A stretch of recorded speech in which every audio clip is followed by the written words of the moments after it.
মানুষ যদি দুটা গালি দেয় চুপ করে থাকে, ও তার আমল নামা নিয়ে আল্লাহর সামনে দাঁড়াবে, আর কিয়ামতের মাঠে বহু নেকি ফ্রি পাওয়া যাবে। এটা কি জানেন? অনেক নেকি বিনামূল্যে ফ্রি আসবে আমল নামায়। কেন আসবে বলি হাদিসটা। নবী সাল্লাল্লাহু আলাইহি ওয়াসাল্লাম বলেছেন, তোমরা কি জানো সবচেয়ে বড় মিসকিনকে, দরিদ্র মানুষকে, মিসকিনকে? সাহাবীরা বলছেন, আমরা তো মনে করি যার সম্পদ কম সেই মিসকিন। নবীজি বলছেন, না, প্রকৃত মিসকিন সে ব্যক্তি নয়। প্রকৃত মিসকিন সে ব্যক্তি যে কিয়ামতের মাঠে উঠবে উহুদ পাহাড়ের সমান নেকি নিয়ে উঠবে।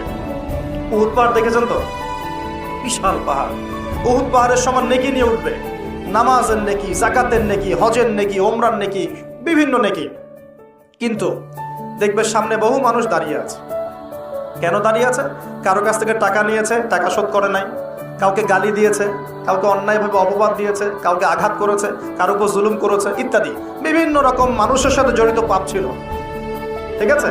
কারো গীবত করেছে, কাউকে তহমত দিয়েছে ইত্যাদি।